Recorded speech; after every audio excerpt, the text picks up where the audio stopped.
Well, Zig and I are just two of many voices, right, that talk about ideas, whether it's financial or social or personal or spiritual. And it's just like reading a dozen books. You probably won't pick like just one to follow. You'll pick up something from one, not from another. Some will appeal to you, not from another. No one person has all the answers. So I give you, here's my version, here's the richest man in Babylon's version, here's someone else's version. You have to sort of take all of that and blend the two. Here's a book on good health that says if you do this, you'll live forever. The second book you read says if you do what that first book says, you'll die young. And you say, which book should I follow? And the answer is neither one. And here's the best advice I can give you. Make sure what you finally do after listening to Zig and listening to me and listening to Brian and listening to a variety of other voices of experience is finally decide for yourself. I will refine my life this way from Jim Rohn, some from Brian, some from Zig. Then make sure what you finally do is the product of your own conclusion. The key is to be a student, not a follower, but a student. Excellent. Beautiful. Let me tell you a little story that kind of parallels and goes along with this, and yet not really. Doesn't matter, Zig. You're going to get paid anyways. My first 2.5 years in the sales business, cookware, I struggled mightily. That doesn't mean I didn't sell a lot, because I did. I sold my furniture, sold my car. Not too far from the truth.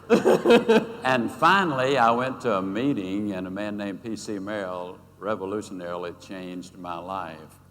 He gave me the key, the formula. It had to do with my image. Well, as a result of that, our company, not as a result of that, but the company I represented had what they call a National Booster Week every single year. During that week, we'd do no recruiting, no training, no collecting, no nothing, just sell, sell, sell. I sent my wife and baby home to Mississippi, Jackson, Mississippi, because I wanted to really put an all-out effort. I cooked pancakes for breakfast for folks. I made salads at lunch. I had a dinner party in the evening. I sold 2.5 times as much as I'd ever sold in a single week, including that banner year, which I was having. I'd agreed to stop by in Atlanta to spend the night with my friend and mentor at early age, Bill Cranford. I got there at about 2 o'clock in the morning, and for the next 2 hours, literally, I gave him the minute details of every one of those incredible sales I had made. I said, Bill, you know, I called on them. I said this, they said that, I said this, and they said that, and they bought. I called them the next one. I said this, they said that, I said this, and they bought. 2 solid hours, worst case of eye trouble since Adam and Eve. It was I. And finally, I wound down. And I said, oh, my goodness, Bill. I've talked for 2.5 hours. You haven't said a word. I said, how are you doing? Would you forgive me, Bill? I'm really embarrassed. That was a terrible thing to do. Bill Cranford, bless his heart, more like a big brother than anybody, said, Zig, don't give it a thought. You have every reason to be proud of what you have done. It was absolutely wonderful. But Zig, let me remind you of something.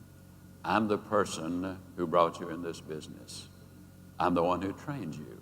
I'm the one who for 2.5 years did those sales meetings every Monday morning that you attended. I'm the one who, when you grew discouraged, I would call you and lift you up. I'm the one who, when you were threatening to quit, I went up and worked the day with you. And Zig, as excited and as proud as you are of what you've done, you will never know joy until you've experienced what I have just experienced. It's what you do for others. That was the genesis, Brian, of you can have everything in life you want if you'll just help enough other people get what they want. I continue to work because things like that. Good stuff.